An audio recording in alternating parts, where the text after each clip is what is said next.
Possible है, ऐसा आज कुछ तरीका नहीं है। जो टीचर्स बोल रहे हैं बस उसी पर हमको फोकस रहना है। इंस्टाग्राम अकाउंट था आपका? नहीं। मोबाइल आपके पास खुद का मोबाइल था? नहीं, मेरे पापा का था। हाँ, देखिए ये इंपॉर्टेंट है। तो आपने अपना मोबाइल क्यों नहीं लिया? ज़रूरत नहीं लगी एज सच, और उसमें 12,000 तब लगा नहीं कि लेना अच्छा रहेगा। कब सोते थे आप? What was your sleep hour? 6 hours average. वो मॉड्यूल्स यूज़ किए थे आपने क्या? हाँ, मॉड्यूल्स थे 12th के। पूरे लगाते थे? हाँ, पूरे लगाते थे। एज लास्ट के कुछ चैप्टर्स थे वो रह गए थे, बट पूरे कर। से मिलाने के लिए मैं किसको लाया हूँ? यहाँ ये आए थे मिलने तो मैं इनको ले आया हूँ। धना SHR है।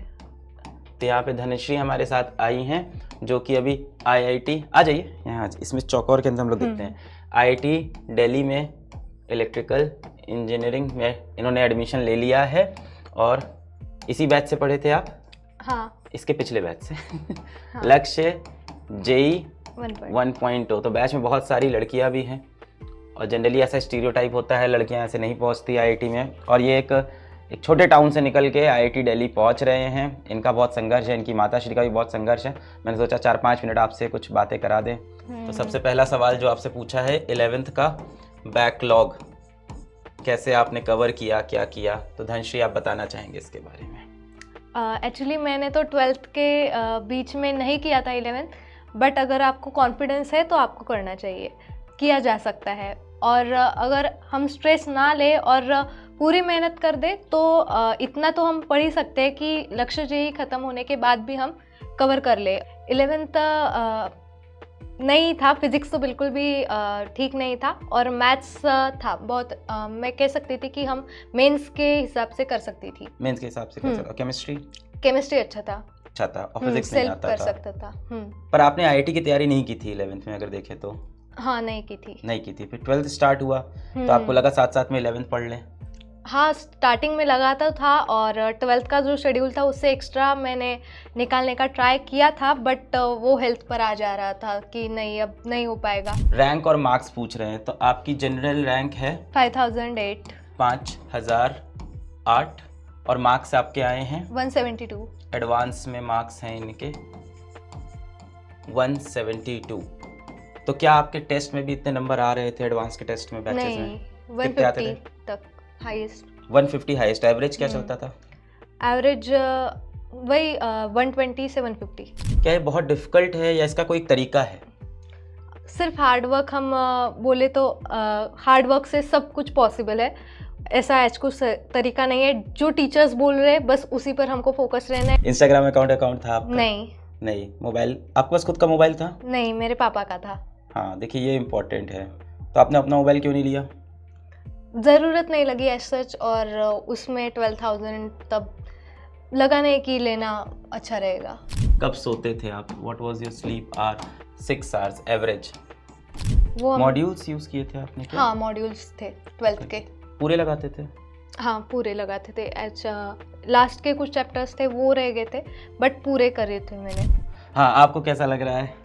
बहुत अच्छा लग रहा है, क्योंकि बेटी ने JEE क्रैक कर ली है, तो बहुत अच्छा लग रहा है। और इनकी मम्मी ने बहुत हार्ड वर्क किया है। आप लोग अपनी मम्मी को ये वीडियो ज़रूर दिखाइएगा। इनकी मम्मी बहुत संघर्ष की, बहुत मेहनत की। 3 जगह इन्होंने जॉब की है। पहले 2 जगह करती थी, अब ये 3 जगह, सुबह, दोपहर और रात, पूरे टाइम इन्होंने जॉब की है और अपनी बच्ची को सपोर्ट करते हैं। फीमेल एम्पावरमेंट का बेस्ट एग्जाम्पल अगल बगल खड़ा है एकदम। महिला सशक्तिकरण का एक तरफ माताश्री हैं जिन्होंने 3 जॉब की अपनी बच्ची को पढ़ाने के लिए, और दूसरी तरफ बच्चे जिसने उसके बदले में जो फ्रेम से कट रहे हो, जिसके उन्होंने बदले में IIT एडवांस फोड़ दिया और अब IIT दिल्ली जा रहे हैं। आप थोड़ा बताएंगे अपने कहानी के बारे में? कुछ नहीं, बच्चों की पढ़ाई, जब बच्चे अच्छे होते हैं पढ़ाई के लिए तो माएँ सब कर देती है, और मेरे को ऐसा लगता है कि जो हमने फेस किया वो बच्चों को नहीं करना चाहिए। तो इनके पिताजी को थोड़ी दिक्कत हो गई थी, धनश्री आप बताएंगे? एक्चुअली मेरे पापा को पैरालाइज हो गया था, जो राइट साइड होती है वो उनकी वर्क नहीं कर रही थी, तो फिर उनका जो भी कुछ था शॉप वगैरह, तो वो उनको बंद करना पड़ा। और उसके बाद मम्मी ने काम किया सारा? फिर भी उन्होंने किया कुछ, बट वो एसेस नहीं कर पाए फिर। बहुत बढ़िया। तो देखिए, ऐसे आपको भी लड़ना है, संघर्ष करना है, और दूर दराज के इलाके में बैठ के भी आप IIT निकाल सकते हैं। और सारी लड़कियां जो बैच में हैं, आई थिंक आप सभी को स्ट्रेंथ मिलेगी धनश्री को देख के। और धनश्री, हमको आप पे बहुत प्राउड है। अभी बैच में कमेंट भी आ रहे थे क्वीन, तो हमारे पास वो ताज तो है नहीं, वरना यहाँ मैं लेके आपको यहाँ पे से एक ताज पहना देता। बच्चे कमेंट कर रहे थे क्वीन, आ गई। तो अपने पास वो कोई ताज है क्या अपने पास, इनको पहना देते? कोई नहीं है, थोड़ा सा बजट कम है, अगली बार आप आओगे तो हम लोग क्वीन का ताज लेके आपको यहाँ पे ताजपोशी भी कर देंगे। तो बहुत बहुत बधाई हो आप दोनों लोग को, और आप सबके लिए ऐसे ही मैं बच्चों से मिलवाने आपको लाता रहूँगा। और देखिए ये एक ऐसे नंबर हैं 172 जो कि बहुत हार्ड नहीं होते लाने।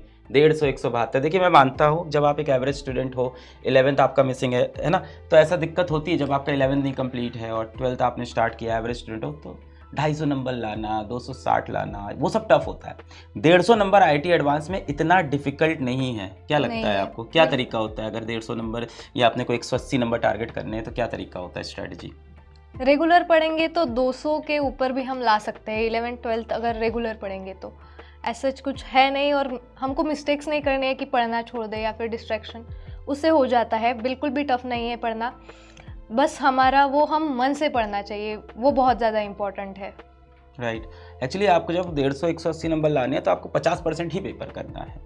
तो आपको ये नहीं सोचना है, कई बार क्या होता है जब अपन मॉक टेस्ट दे रहे होते हैं या प्रैक्टिस कर रहे होते हैं तो बहुत हार्ड सवाल आता है तो अपन फंस जाते हैं, फिर आपको लगता है नहीं ये सवाल क्यों नहीं हो रहा है। आपको ये देखना है आपको सारे सवाल करने ही नहीं है, आपको 50% पेपर करना है 180 नंबर के लिए। तो आईटी एडवांस में सेलेक्ट होना, वो 3000 से 5000 की रैंक लाना इतना भी डिफिकल्ट नहीं होता। हाँ मैं मान रहा हूँ, आप अगर कह रहे हो कि आपको double digit triple digit rank में जाना है तो फिर आपके लिए फिर सारे चैप्टर्स आपके उतने ही डेप्थ में स्ट्रांग होने चाहिए। पर जब आप सोच रहे हो 50% पेपर आपका बहुत अच्छा हो जाए तो आपके कुछ चैप्टर्स बहुत स्ट्रांग हैं, कुछ मॉडरेट है, उससे भी काम बन जाएगा। और सबसे बड़ी बात, आईटी एडवांस के अंदर सारे क्वेश्चन क्या डिफिकल्ट आते हैं? बिल्कुल भी नहीं।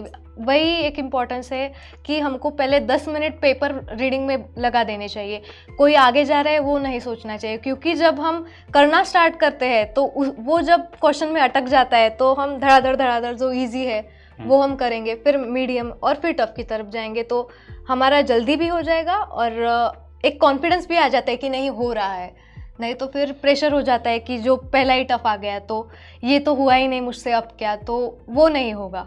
नंबर उतने ही मिलने हैं, चाहे तुम इजी क्वेश्चन कर लो चाहे टफ क्वेश्चन कर लो, तो अपना ईगो वहाँ नहीं सेटिस्फाई करना है। मैक्सिमम नंबर कहाँ से लाने ये देखना चाहिए। यही मैं बता रहा हूँ कि 150 180 लाने के लिए आपको सबसे पहले पहचानने कि ये सवाल तो अपने को कर लेने चाहिए इजी मॉडरेट वाले।